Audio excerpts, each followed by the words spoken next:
From the arena to the front office, this is Scoreboard. This episode is powered by Swyftx, Australia's top-rated crypto exchange and proudly homegrown. Hi, it's Chris Titley here, and on today's episode of Scoreboard, I'm joined by Anna Pixner. Anna, thank you so much for being part of this series. Thank you for having me.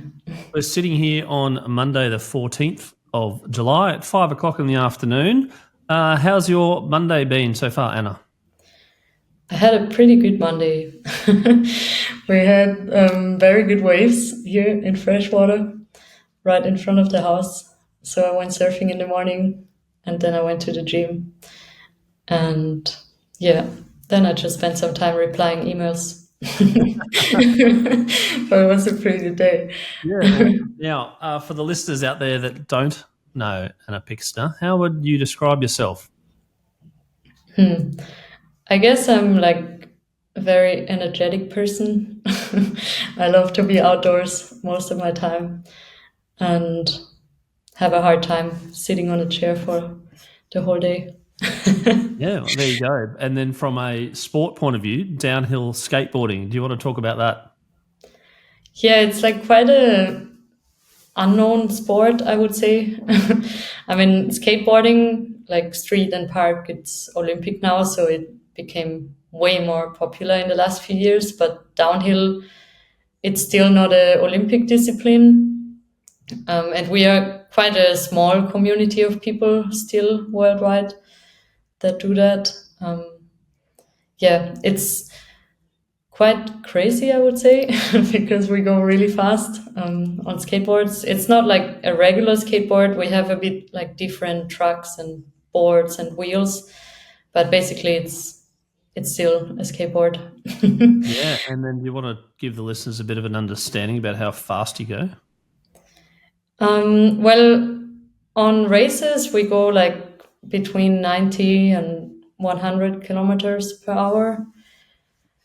Can go pretty quick. And for training, I usually don't go that fast because we often have to practice on open roads with traffic. So we go with walkie-talkies and we go, maybe like 70, 80 kilometers per hour. Wow, okay. And now you're based in Australia now, but you're from Austria. People sort of get a little bit confused, like the old Dumb and Dumber movie, like you're from Austria. And Australia. Yeah, it's pretty confusing for people. Yeah. Mostly they just think that I'm from Australia or the other way around. You are from Austria. Do you want to talk about your, I suppose, the introduction to the sport and or skateboarding and or other things that maybe as a youth you thought, oh, this is pretty fun? Yeah, I guess like I grew up in Innsbruck in Austria, which is quite known as an like extreme sports city because it's in the center of the Alps. So a lot of people move there for like snowboarding, paragliding, climbing, or like downhill mountain biking. And already as a kid, I was always surrounded by people doing a lot of extreme stuff. So I'm pretty sure that had an influence on me. And I started skating on a longboard because I was too shy to go to a skate park. So I thought like on a longboard, I can just go to the bike path and kind of practice in peace. And then I just kind of got into that. Like behind my house, there was quite a steep road. And at some point I just tried rolling down it. And I met someone who was already doing races that time. That was about 12 years ago.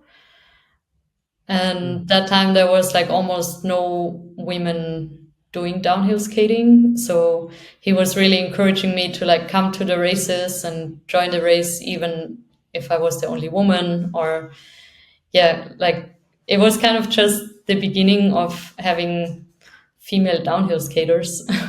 So I started getting sponsors pretty quickly because it kind of attract attention. They were like, oh, okay, a woman can do that too.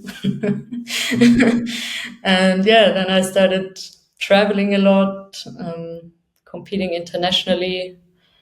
And now I landed in Australia, where I don't have a real winter with snow anymore. No. And then the competitions per se. Do you want to talk about some of the results that you've had?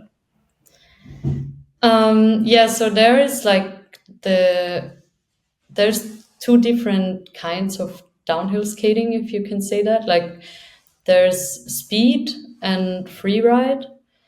So we have the Speed World Championship Tour that it's usually one stop in each continent. And in those races, it's just about going as fast as possible. So everyone's like wearing leather suits and trying to be as aerodynamic as they can. And then there's another World Championship for free ride, which is more that style of riding that you're not using your hands for sliding. I don't know if you've watched many videos. I watched a few videos as part But of like my it's research. more like a power slide that also Mm. skateboarders do, and it's a little bit more tricky for keeping the balance. So there's a special world championship for racing without using the hands, and that's just one race every year. And I'm like kind of competing in both, but free riding is more my thing. And there I won the world championship 2 times. And in the speed world tour, I'm usually like in the top 10 at the moment. I'm on 7th place and trying to improve my skills a little in that. So hopefully someday I also get a world title. Yeah, so dual world champion in the sport that you only picked up about 12 years ago, and something that no one can take away from you. How does it kind of make you feel that there's no one better than you at the moment? I don't know, because I think, the world championships, it's always also a matter of who has the possibilities to even be there. Yep. And I think there are some pretty good riders I know there's one from the Philippines and like from South America. I think they don't get to travel as much to international competitions. So it's hard to say that I would see myself as the best. I think I'm always like staying more humble in that. And yeah, I just try to do my best in the moment. But it would be amazing if, yeah, we get the sport to a level that all the riders have like similar opportunities and we get way more women to join the races as well. I think then it would be even more interesting. Yeah, no, for sure. Anna, you said about the moment, about enjoying it, etc. Like, you're going pretty fast. There's a fair bit of adrenaline going through your body. What are you thinking about? Well, basically, in the moment, I don't have any thoughts in my head. That's why I find it almost like it's a little bit like a meditation for me, because it's a very easy way to turn off whatever's going on in your mind. Because you have to be so focused in that moment. You can kind of compare it to like riding a motorcycle really fast, that you pretty much just look ahead and you think about the next corner that's coming up and like where you're going to slow down. And yeah, I think that's what got me really hooked as well, this like hyper focused state that I never actually saw myself as someone who loves taking risks. And I think, yeah, starting a sport like that made me realize that you don't have to be that kind of person, that it's actually quite good to have some respect for dangerous things and, yeah, just like be able to bring yourself to the present moment and calm yourself down as well as possible. Like mostly before the run, I get pretty nervous, or I think everyone gets pretty nervous. And I think that's the most important moment that you have to be mentally like really here and just focus on positive thoughts. Like you kind of just have to think that you're gonna do it. I'd imagine when you get nervous, and this has happened to me a couple of times, that you start to, I mean, not necessarily shake, but some of the body parts are moving a bit. Maybe your toes are twinkling a little bit, or you've got a few butterflies in your stomach, or you're a bit twitchy. I'm curious to know, those sudden movements or I suppose prompted movements by the nervousness, they can make a huge impact on and cause severe damage. And I suppose your sport is dangerous, broadly speaking, from an outsider's point of view. How do you go with managing that, I suppose, and then also to the point where maybe there's a point, and has been a point in your career, where you have potentially lost control and thought this is not good? Yeah, I kind of like really try to focus on positive thoughts and not think about that option of crashing. Before, like at the start, it's quite important that you tell yourself like, I'm gonna do this well. And I also usually do some breathing exercises, just like to bring my breath back to normal and and like kind of calm down the nervous system a little bit. Like for that, I generally practice quite a lot of meditation and breath work, and I think it's helped me a lot doing that more on a regular basis. That you can also in the moment just recall it and remind yourself of like how you can stay calm. But a lot of times it's really just like the moment before you start riding, and then once I start riding, I'm kind of trusting my skills and I don't really have any doubts. I think like having doubts while you're riding is a very dangerous thing. So I tried like from the very beginning to not not get anything negative in my mind while I'm riding. I'm also, curious to know about leading up to going about 90 to 100 kilometres an hour. And you talked about meditation, you talked about easing nerves and breath work, etc. The night before, do you get a bit nervous as well?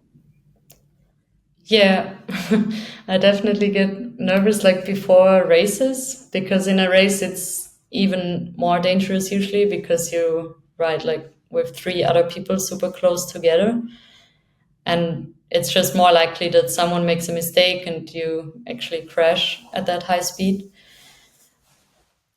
And the night before, I usually just try to take a little bit more time to do yoga and stretch and do something relaxed. Yeah. Do you, when it comes to danger and fear, how's your relationship with fear? I would say that I still get scared a lot. And sometimes it's even weird, like seeing myself in those videos, like doing all these crazy things that, I definitely have moments where I just think like, oh my God, I'm super scared to do this. I don't know if I could do it again. But then I get back on the board and it kind of just works because it's a lot about self-trust, I think. And the more you practice, the less it feels dangerous, because it's almost like when you're riding a bike, you're also just pushing the brakes whenever you want. And in downhill skating, it's just, about really getting your skills to that level that you feel like you can stop at any time. And that's what makes it a lot less dangerous, because after all, you're going fast, but it feels controlled. And I think that's what really helped me to push over my fear, like over the years, to kind of realize step by step, like, oh, I can still stop at that speed. I can try to go a little bit faster and and then you just kind of start to push your comfort zone. So I'm mostly skating in my comfort zone, which doesn't look very comfortable for anyone outside. But yeah, it's a lot about practice and doing that over a long period of time. I'm curious to know how you stop. So basically, it's like the friction of the wheels on the pavement. So you have to push the board sideways. And yeah, we call it a slide. So you just like get the wheels to slide and then you lose speed. So at races, we're using like very big wheels with a lot of grip, that they are hard to slide, but they make you slow down pretty quick. So the faster I go, the more grippy are my wheels. And then, yeah, you have to know a little bit about equipment too to make it safe, like on any road, because it depends like on the temperature, on the quality of the pavement and all that. And we usually like drive up the road and check first how are the conditions. And then I decide what wheels I'm using, and then I kind of know how long is my way to stop. How much science is behind it in terms of angles? And, you talked about the weather and the overlay of the conditions and the movements, etc., and the microscopic part of it. Are you a bit of a maths nerd when it comes to geometry and angles, etc.? Yeah, I guess you have to be a bit of a nerd with the equipment, like especially when it comes to the world championship level, that you're really trying to push the limits, because it's still quite a new sport and it's evolving a lot, like every year. So to be in the top of the world, you kind of have to be experimenting with new equipment. And most of the riders, like also me, I'm kind of working together with my sponsors, that they send me equipment and then you give feedback and you kind of try to always make the technique a little bit better, especially in the trucks, like trying to get more stability and see if you can go even faster. So it's a little bit of a trial and error sometimes too, and you just have to see what works. Yeah, I kind How of are you? Sorry, I like keep that going. to really like experiment and ride different setups. And then, in regards to trying to get more participation in the sport, which you're probably an advocate for, even though from the outside it sounds dangerous, etc. But obviously, there's a pool of people that may want to participate. What are you doing from an advocacy and education point of view, to get more females in the sport and potentially, some content around that?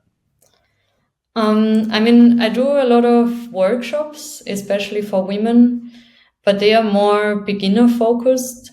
I think that like I'm more focused on teaching people like the basics of skating, because I think then at least that's how it was for me. I learned how to feel comfortable on the board and like skate from A to B and just like use the board a lot in daily life. And then I think it's up to the person. Some people, they never want to do anything like that, but some people from that point, they get the idea to maybe push it a little bit further.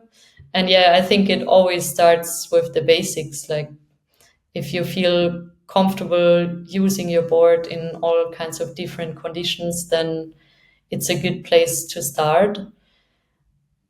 And yeah, I'm definitely trying to get more women involved, because I think you don't have to be that kind of, how do you say, like very careless person to do an extreme sport.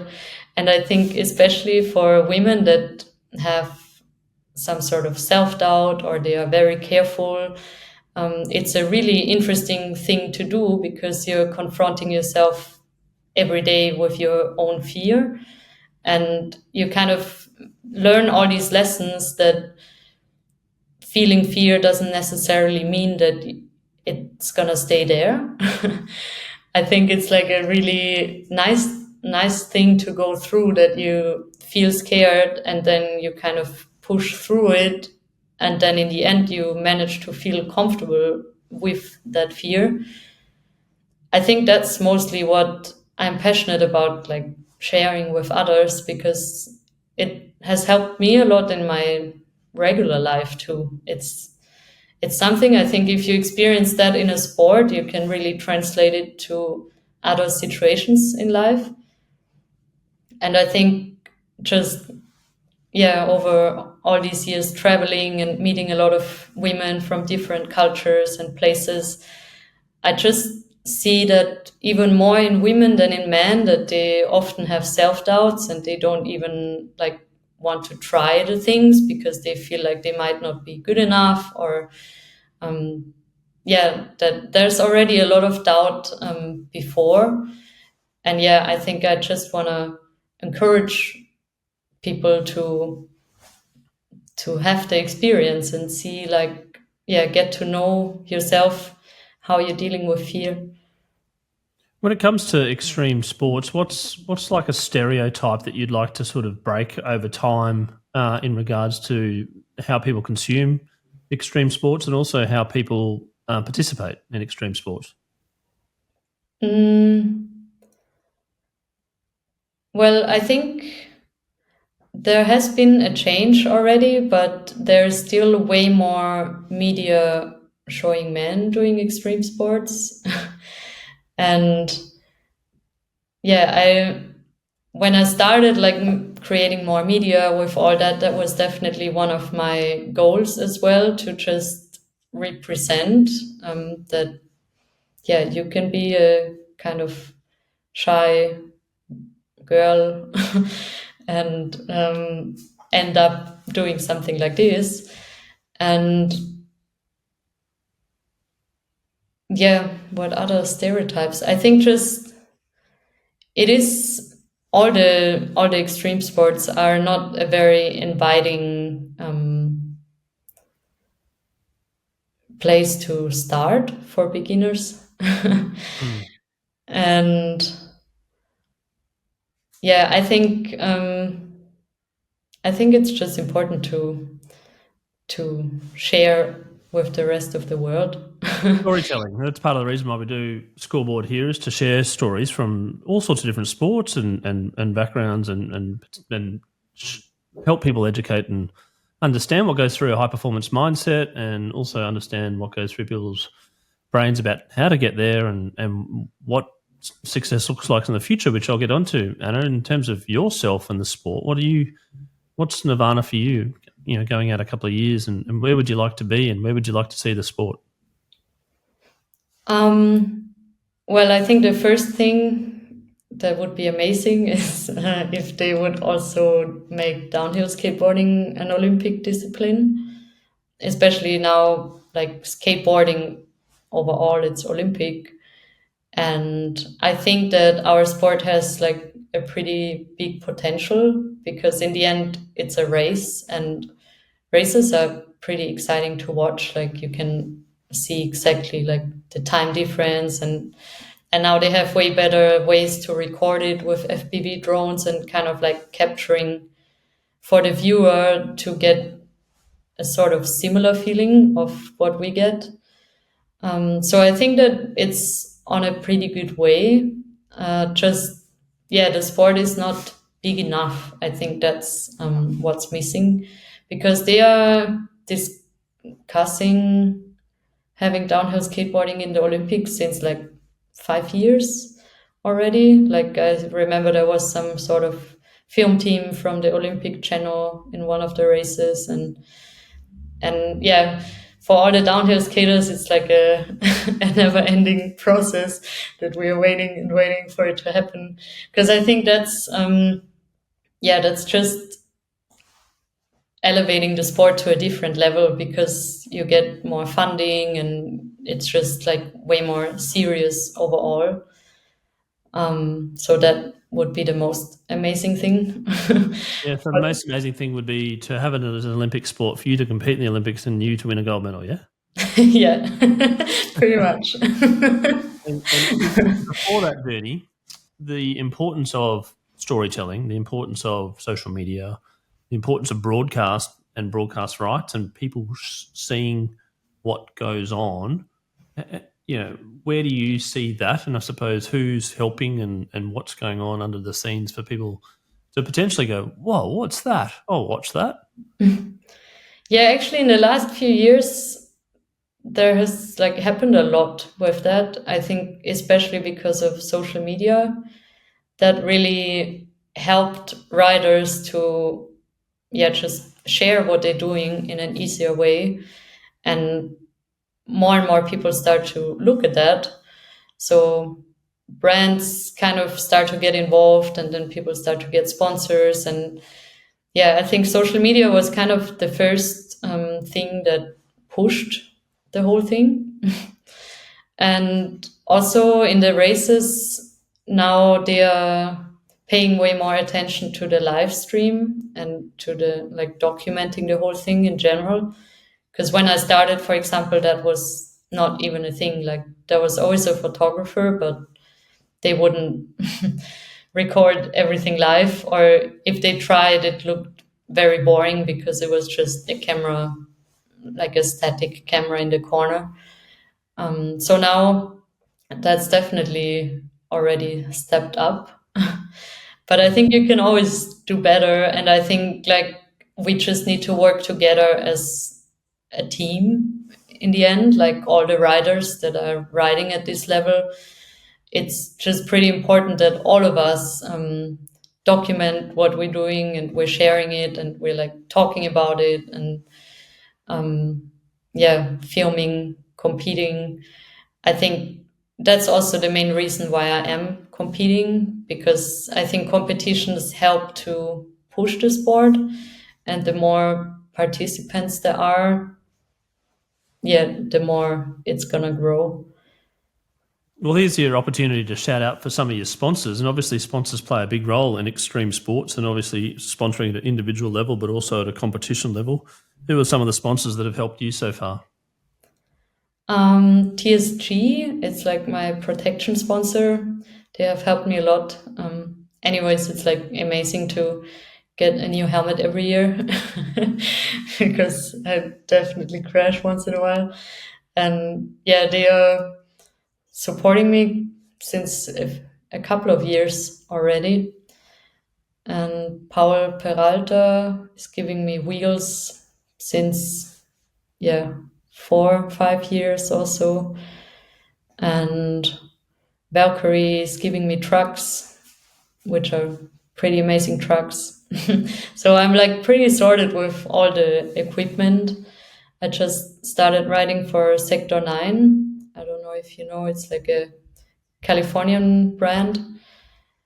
And I'm working on a pro model with them. So that's pretty exciting to be able to design a board and see how can I improve the equipment, and test all that and give feedback. And it's a nice process. I'm interested to know what the board's name's going to be called. Is it going to be the Pixner or the Anna or the AP? Actually, I don't know. What would you call it? What would be an ultimate board name if you had to create one yourself? Is there a nickname or something that you think is really relevant to the sport? Like, I don't know, No Fear or something pretty basic, or Adrenaline or Pure Adrenaline or something. I will have a think about it. Yeah. Well, sponsors play a very strong role, obviously, in your sport. They also play a role in our podcast, and we thank Swyftx, a Brisbane-based platform for cryptocurrency. They've got over 1.1 million users in Australia and New Zealand. And their recent catchphrase is, "Where will crypto take you?" Which leads me into the next segment, which is the bucket list, which is a question I ask my guests around the ultimate sporting event that they'd love to attend to. And this segment is powered by our sponsors at Swyftx. Anna, I'm curious to know what your bucket list sporting event is. I think on top of my bucket list, it's to actually one time do all the stops of the world tour, because I do have amazing sponsors, but they're not really paying me well. So I never had the opportunity to join all of the World Cup races. And since it's a point system, it would just be really interesting to see where I could get if I'm actually joining all of them. So yeah, that's like pretty much my goal for the next year, to make that happen. And in downhill skateboarding, there's not that many different sorts of events yet. So yeah, I think that's pretty much it. That's the bucket list. And the other question I ask is the scoreboard moment, which is a moment in your life which is pretty vivid. And it feels like yesterday. It could be yesterday, but it feels like yesterday. And from that moment on, things changed. I think that moment was during COVID when I was living in Portugal, and yeah, none of us really had a job or something proper to do because everything was stopped. And a friend of mine was a filmmaker normally, and then he just said, oh, he's gonna film everyone skating. And yeah, I still remember that first time that I did a run with a good camera, that we mostly film in a way that we mount the camera to the front of the car, and then the car has to follow the rider as close as possible. So it's pretty scary for you as a rider. And yeah, that first time that I tried that, I think something clicked that I realized I could kind of push myself even more. And I can, yeah, I think I realized I can do more than I trust myself. And the filming, it really helped for that. Just to see footage on a good camera of myself skating, I was like, oh wow, actually, this looks pretty crazy. And I think that was just a moment that, yeah, I realized that I'm kind of underestimating myself and I need to believe that it's gonna happen. And from that moment, I also like started to get sponsors and I started competing more. And yeah, I think it's really a big mindset thing in sports, that you have to make a decision and say, I'm really going for this. And you have to stay super positive about it all the time, that it's going to work out, especially in a sport that nobody really knows, because you can't really reach out to like the biggest brands that are sponsoring, like, yeah, in surfing, in skating, that they pay proper budgets. Like in downhill skateboarding, it was more like you're happy if you have a sponsor that pays your registration fee. And I think, yeah, that's why it's even more of a mental challenge, because you have to be quite creative and find different ways to make it work, and just always stay on it. And be positive that the sport is going to grow and we are going to make it grow as riders.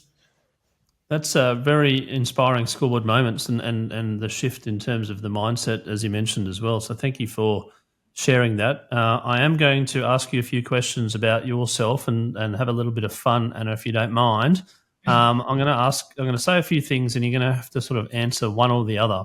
So the first question I'm going to ask is, do you understand or have you watched an Australian Football League game, an AFL game?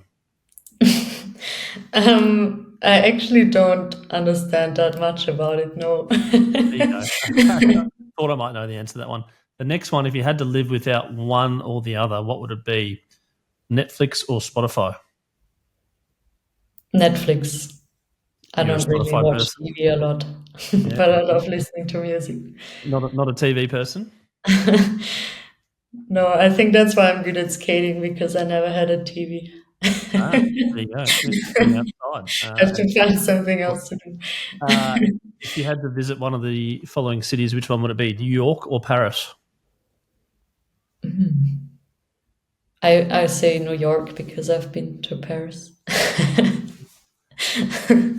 Would you prefer to go with your friends for a long lunch or a long run? A long run. Long run. There you go. If you had to or consider investing in the following: shares or cryptocurrency? Crypto. Yeah, crypto. Interesting. Have you watched crypto from afar a little bit? Yeah, actually, like during COVID also, I had a friend who was really into trading with crypto, and he gave me the advice to buy some crypto. I mean, I was really broke at that time, but I was like, oh, I'm gonna spend my only money and buy some crypto. I just fully trusted what he said, and it was totally right. So now I'm quite positive about that, and I still believe that it's a good investment if you have crypto. Did you sell or did you hold on? I sold like some of it just in the beginning of this year, actually, because yeah, I had to go to some races Yeah. and stuff, and yeah, didn't work out that well with the sponsorships. Well, there you go. But I'm still trying to hold on to it as much as I can. Excellent. And then, how long could you go without a mobile phone? Oh, I mean, I guess like a week. A week. Jeez, decent. You reckon you can do a week? I think it depends on the place, but for sure, Interesting. if Okay. I could just skate and surf and be in the nature, I wouldn't mind to not have a phone. Oh, yeah, there you go. We should all probably try that. Energy drink or soft drink? I would say soft drink because I go pretty crazy if I get more caffeine. Not a coffee drinker? I do like drinking coffee, yeah, but I think energy drinks they like go to a different level. Okay. And one final question I've got. Favorite destination to travel to? Probably Portugal. Oh, you mentioned you were there during COVID, yeah? Yeah, yeah, and I still love that country. It has like very beautiful mountains and a really nice coastline. The ocean there is pretty wild. Yeah. Oh, there you go. Now, one final question for the 15-year-old out there living in 2025 that is looking at extreme sports and going, interesting. What's some advice you want to give to them out there that potentially they want to be a bit like you or be their own thing or be professional or do what it takes to become a world champion like yourself? What's some advice you want to give them? Um, I think my main advice would be to do it out of passion. Like if you're really, really passionate about your sport, I think you can always find a way to make it work. And I think you just have to keep doing the things that remind you about how much you love what you're doing. Because especially once it goes to competing internationally and like having sponsors involved and all that, there's definitely some pressure. And I think the pressure can be something that makes you doubt sometimes, because then you stop having that much fun and it feels more like a job. I think probably in every sport it's like that if you try to turn it into your profession, it can happen that it also feels like a profession. And I think the most important thing is just to keep doing the things that you have a lot of fun and trust yourself. Anna Pixner, thank you so much for being on Scoreboard, the podcast today, and sharing your story as a world champion downhill skateboarder. Double world champion. And I wish you all the best moving forward. I also wish you all the best with potentially creating your own board, which would be pretty cool, and naming it. And I wish you all the best with the sport in general, in potentially becoming an Olympic sport. And I hope to chat to you at some point in time when you are in the Olympics and going for that gold medal. And looking forward to following your progress. Thanks for being on Scoreboard, and looking forward to supporting and catching up where I can. Thank you very much.